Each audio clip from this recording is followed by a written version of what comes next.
Start. सबसे पहली बात तो मैं ये कहना चाहता हूँ कि शास्त्र और वेद और ग्रंथ कोई माँ के पेट से पढ़ के नहीं आता। स्वाध्याय से योग की उपासना करें, योग से स्वाध्याय का अभ्यास अभ्यास करें।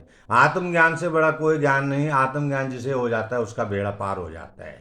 जो जीते जी मनोविकारों से मुक्त नहीं हो जो जीते जी मनोविकारों से मुक्त नहीं हुआ, जीते जी मरने के बाद क्या हो पाएगा। इसलिए जीते जी मनोविकारों से मुक्त हो जाओ और स्वयं आत्मानुभव करके अपना उद्धार करो।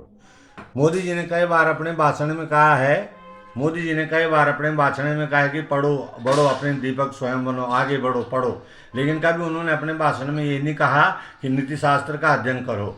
लेकिन एक बात है, नीति शास्त्र के अध्ययन के पीछे भी किसी की प्रेरणा होनी चाहिए। तो मेरे पिताजी ने नीति शास्त्र का अध्ययन करा हुआ था। नीति शास्त्र के अनुसार उनमें बहुत सी बातें थी, क्योंकि अगर किसी व्यक्ति में हजारों अवगुण है, कोई अच्छा गुण भी है, तो उसके उन हजारों दोषों को अनदेखा किया जा सकता है। नीति शास्त्र पढ़ना हर किसी के बस की बात नहीं है। नीति शास्त्र को पढ़ने में मुझे, उसके मर्म को, उसके रहस्य को समझने में मुझे 8 साल लग गए। और ये पहले भी कह चुका हूँ, आत्मज्ञान ही विश्व में शांति का रामबाण है। विश्व में शांति का रामबाण है आत्मज्ञान। अगर सबको सबको आत्मज्ञान हो जाए फिर तो चाहिए ही क्या। दुनिया ऐसे थोड़ी वो बट गई आपस में द्वेष की भावना रखनी। संत कबीरदास जी ने कहा है, मछली जल में जल बिन प्यासी, सुनकर बल मुझे आया हासी।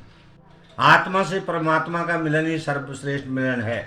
देहाभिमानी गलिते विज्ञाते परमात्मनि, यत्र यत्र मनोयाति तत्र तत्र समा जाए। ये नीति शास्त्र का श्लोक है। लेकिन नीति शास्त्र पढ़ने के पीछे पहले भी कह चुका हूँ, प्रेरणा स्रोत कोई जरूर होना चाहिए। और नीति शास्त्र को समझने में मुझे 8 साल, पहले भी बता चुका हूँ, 8 साल लग गए। और उसको पढ़ने के लिए टाइम भी होना चाहिए। क्योंकि जब कोरोना, मैं आज से नहीं, मैंने, मेरी उम्र कम से कम, यही कोई, मेरी उम्र 52 साल की हो गई। तो ये लगा लो कि 40 साल मैंने, 40 से ज़्यादा साल मैंने उम्र के अध्ययन में लगा दिए। किसी चीज़ के लिए जुनून, और मैंने रात रात भर के पढ़ाई की है। कई बार मेरे को नींद नहीं आती तो मैं 1 बजे उठ के शिव महापुराण पढ़ने लग जाता। ईश्वर किसी चीज़ का भूखा नहीं है, ईश्वर भाव का भूखा है। ईश्वर भाव का भूखा है। ज़्यादा पूजा पाठ करने से भी कुछ नहीं होता, भावना होनी चाहिए।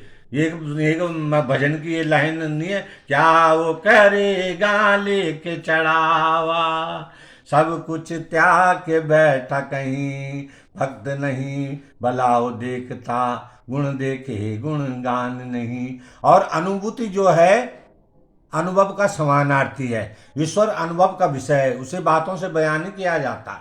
मोदी जी जो कहते थे ना कि मुझे केदारनाथ से बुलाव आया, ये हुआ वो हुआ, ये दिखाओ, अपनी भक्ति का ज़्यादा प्रदर्शन भी नहीं करना चाहिए। ईश्वर भाव का भूखा है। आप ग्रस्त में रह के भी उस परम तत्व को अपने आप में जान सकते हैं, जैसे संत कबीरदास जी ने जाना था। मैंने संत कबीरदास जी के भी 2 ग्रंथ पढ़े हैं, क्योंकि ग्रंथों में आत्मा ही, पहले भी कह चुका हूँ। संत कबीरदास जी के मैंने 2 काव्य पढ़े हैं। एक पढ़ा है मैंने कबीर की रामायणी, और एक पढ़ा है मैंने सदगुरु कबीर बीजक। तो जो कोई सदगुरु कबीर बीजक पढ़ लेगा, तो उसे मैं कह रहा हूँ, उसको वेद पढ़ने की जरूरत नहीं है, क्योंकि उसकी उनकी एक एक शाखी वेद मंत्र है। चल बहुत है बेटे, इतने आज के लिए, इतने ज़्यादा कोई देख तब नहीं है फिर।